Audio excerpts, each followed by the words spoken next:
দেখেন এইখানে গিয়ে আমরা কতভাবে টাইম ফরম্যাট দিতে পারি, সব সুন্দরভাবে দিয়ে দিছে। ডেট টাইম কতভাবে দেওয়া যায় একটু দেখেন।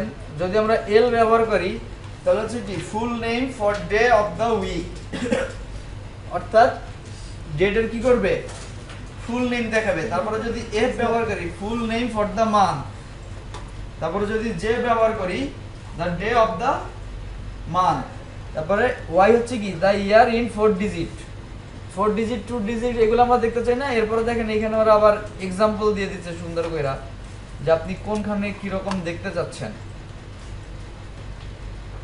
এবং আরো আরো যে ফরম্যাট হইতে পারে, নিউমেরিক হইতে পারে, 3 অক্ষর হইতে পারে, বিভিন্ন রকম আমাদের ফরম্যাট হয় না। তাহলে তারপর আমরা যদি টাইম টেবিল দেখতে চাই কি কি দিবেন, এই মানে সবকিছুই সুন্দরভাবে দেয়া আছে। আর এখানে হচ্ছে যে এক্সাম্পলটার মধ্যে দেখেন, দেখলে পরে ফরম্যাটটা বোঝা যাবে। এখন ধরেন আমরা যাচ্ছি এই ফরম্যাটটাই, এফ জে ওয়াই, মানে ফুল আমাদের মাসের নাম আসবে, তারপরে তারিখ সংখ্যায়, তারপর হচ্ছে আমাদের ইয়ার 4 ডিজিটে। তাহলে এটা আমরা কপি করি, কপি করে নিয়ে এটার মধ্যে বসাই দিতে হবে না,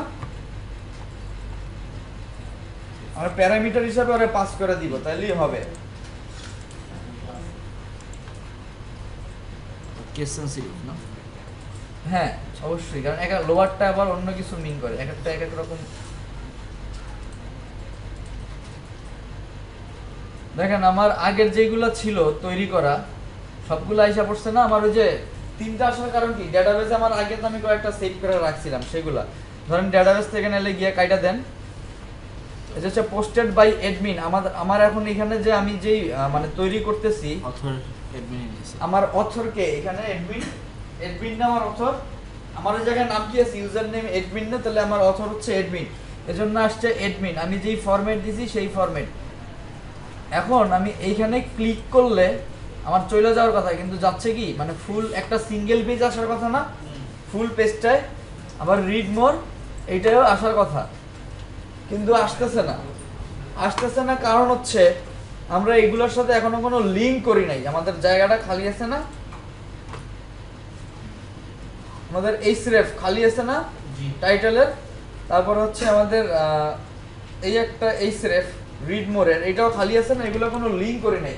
কিন্তু লিঙ্ক করার আগে আমাদের আরেকটা ব্যাপার জানতে হবে, WordPress by default single dot PHP নামে একটা পেজ রে খুঁজে, by default single dot PHP নামে একটা পেজ রে খুঁজে, অর্থাৎ ব্লগ পেজ থেকে ইন্ডিভিজুয়াল ব্লগ দেখার জন্য ওরা একটা পেজ দিতে হবে যার নাম হচ্ছে কি সিঙ্গেল ডট পিএইচপি। কারণ এমনিতেও আমাদের দিতে হবে, আমাদের সিঙ্গেল ভিউটা এটা ডিজাইন করার দরকার না, সিঙ্গেল ভিউটা কেমন হবে। এখন আমার মাল্টিপল পোস্ট আছে, আমি এরকম দেখতে যাচ্ছি। এখন একটা যখন একটা পেজে থাকবে ওর ডিজাইনটা কেমন হবে সেটা লাগবে না, ওর ডিজাইনটা তো আমাদের লাগবে। আবার ওর জন্য আমাদের কমেন্ট সেকশন তৈরি করা লাগতে পারে না, মানে সিঙ্গেল পোস্টটা যেখান দিয়ে আসবে সেটার জন্য, যদি আপনি চান সেই ক্ষেত্রে, না চাইলে তো নাই।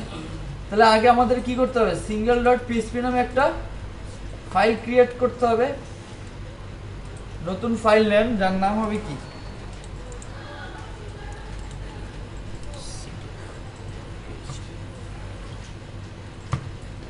Single dot PHP.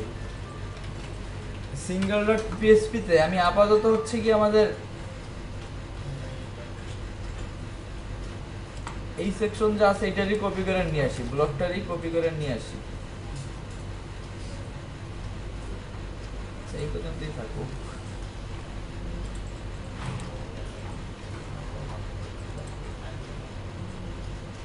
এটার কিন্তু আমাদের ডিজাইন আগে আমরা কইরা রাখবো, এখন আমরা তো আসলে করছিলাম না, এজন্য এটার থেকে কপি করে নিচ্ছি আর কি।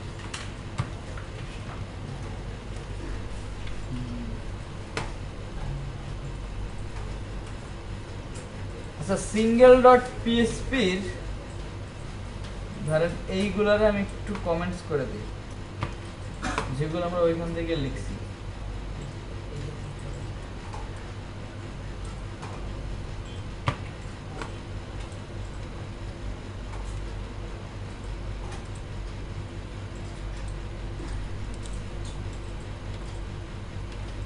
আচ্ছা, এখন আমরা চাচ্ছি এটা ক্লিক করলে কই যাবে, সিঙ্গেল ডট পিএসপি পেজের মধ্যে। তো সিঙ্গেল ডট পিএসপি পেজের মধ্যে যাবে, এজন্য আমরা সিঙ্গেল ডট পিএসপি নামে একটা পেজ তৈরি করছি। এখন ওর তো সাথে লিংক করতে হবে। লিংক করার জন্য ওয়ার্ডপ্রেস অলরেডি আমাদেরকে, সিঙ্গেল ডট পিএসপি যেহেতু ওর ফাইল, ও তো জানে এটা কিভাবে খুঁজবে। তো এটা করার জন্য ওয়ার্ডপ্রেস বিল্ডিং ভাবে আমাদের সুযোগ সুবিধা দিয়ে দিছে। দেখতে হবে কি পিএসপি দা পারমালিঙ্ক, পিএসপি দা পারমালিঙ্ক। এই লেখাটাকে আবার কোথায় দিতে হবে, একই তো কাজ করতে যাচ্ছি।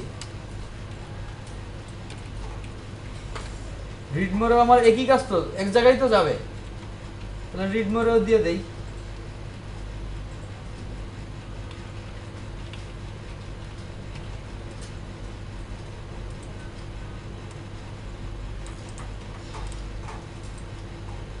পারমালিঙ্ক বানান ভুল লিখছি,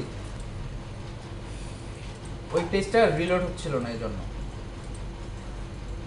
আচ্ছা, ব্লগে গেলে আমাদের ব্লগ পেজ, দেন হচ্ছে আমরা যে এখানে পারমালিঙ্ক দিয়ে দিচ্ছি, এটাই ক্লিক করলে কি হবে, ও যে সিঙ্গেল পেজটা আছে, তো সিঙ্গেল পেজটা আমরা যেভাবে দেখতে চাই সেইভাবে একটা পোস্ট নিয়ে আসবে। এটা হচ্ছে আমাদের কাজ।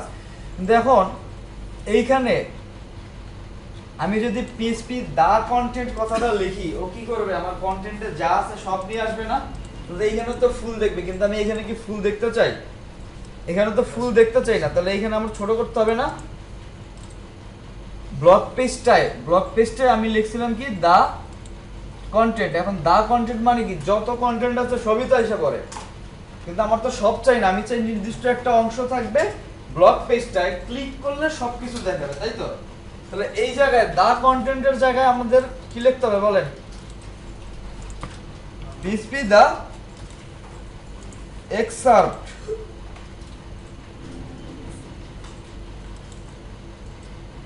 এক্সার্ট মানে কি, সংক্ষিপ্ত করা না?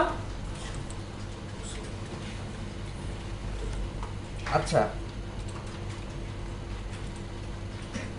ছোট হইছে? ফুল আমরা দরকার হলে আরো একটা পোস্ট এখান দিয়ে তৈরি করে আনি। পোস্ট এইখানে ব্লগ পোস্ট আসবে কোথা থেকে? পোস্ট যা তৈরি করবে এখান থেকে। তাহলে অ্যাড নিউতে যান,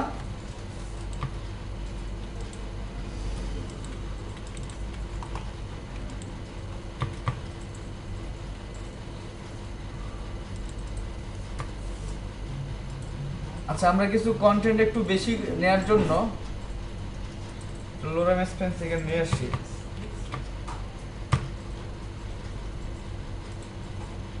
আমাদের তো বেশি কন্টেন্ট হলে বুঝতে সুবিধা হবে নাকি?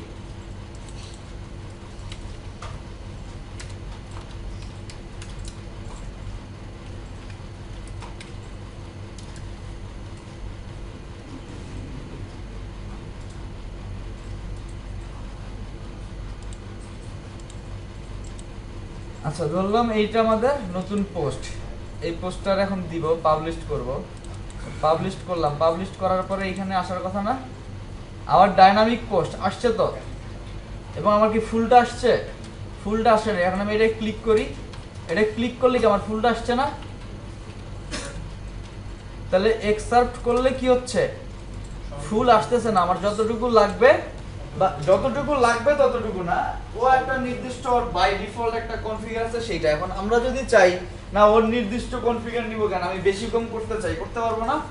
করতে পারবো। ফাংশন ডট পিএসপি এর মধ্যে আমাদের যে ফাইলটা আছে সেখানে আমরা অ্যাড ওয়ার্ড সাইজ নামে ওদের আবার একটা কাস্টম অ্যাট্রিবিউট আছে, সেটা অ্যাড করতে পারবো। এছাড়া আরেকটা করতে পারবো যেটা আরেকটু সহজ। আচ্ছা, এইখান দিয়ে আমরা অনেক কিছু করতে পারি। দাঁড়ান, এইখান দিয়ে দেখেন এক্সার্ট নামে একটা অপশন আছে, দেখছেন? এটা যদি চেক বক্স দেন, দেখেন নিচে একটা বক্স আসবে। আপনি যতটুকু এক্সার্ট অবস্থায় দেখতে চান অতটুকু সিলেক্ট করে এই বক্সটার মধ্যে, ধরেন আমি আরেকটু কমায় দিই যাতে বুঝতে পারি আমরা আগেরটার সাথে। এক লাইন নিলাম, এক লাইন আমি এক্সার্ট বক্সে পেস্ট করে এটা আপডেট করে দেই। আচ্ছা, এটা ছিল আমার এই অবস্থা, তাই তো? আমরা এখন আসার কথা কি, আমাদের এক লাইন আসছে না? এক লাইন, এটা একটা সহজ হয়, কিন্তু এটা আবার কি, যে ইউজার থাকবে, আপনার ক্লায়েন্ট থাকবে, তারা জানাইতে হবে। আরো একটা কাজ আমরা করতে পারি, সেটা হচ্ছে সরাসরি ওয়ার্ড ট্রিম। আমরা মূলত কি করতেছি, ট্রিম মানে কি, কাট সর্ট করা, তাই তো? তাহলে আমরা আমাদের একটা ফাংশন আছে, সেটার নাম হচ্ছে ট্রিম ওয়ার্ড। ট্রিম ওয়ার্ড লিখে একটু সার্চ করেন, ট্রিম ওয়ার্ড। এখানে যে ট্রিম ওয়ার্ড, এটার মধ্যে গেলেই দেখবেন কি লাগবে, ডব্লিউপি ট্রিম ওয়ার্ডস, তারপর একটা টেক্সট দিবেন। টেক্সট বলতে কি, আমরা যেই কন্টেন্ট আসবে সেটা না, আমাদের কন্টেন্টটাই তো। তারপর আপনি কত ওয়ার্ড পর্যন্ত চান সেটা এখান দিয়ে দিয়ে দিতে পারবেন। একটা এক্সাম্পল দেখেন, আমাদের কন্টেন্ট পাওয়ার জন্য কি, গেট দ্য কন্টেন্ট, আর পাইতে চাই এখন এটার মধ্যে আরেকটা ফাংশনের মধ্যে, তাহলে গেট দ্য কন্টেন্ট, কত ওয়ার্ড দিতে চাই, 40 ওয়ার্ড। আপনি যদি বেশি কম দিতে চান সেটা আপনি দিবেন কত ওয়ার্ড চান।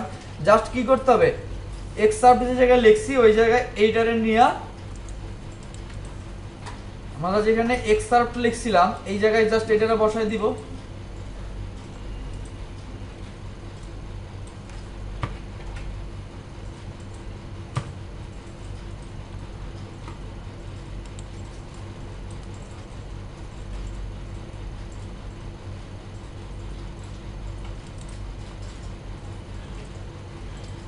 এইটারে বসাই দিব।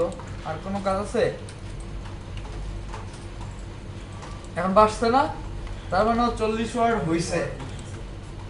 আপনি গুইনা দেখতে পারেন, স্পেস সহ, অসুবিধা নেই, 40 ওয়ার্ড হইছে।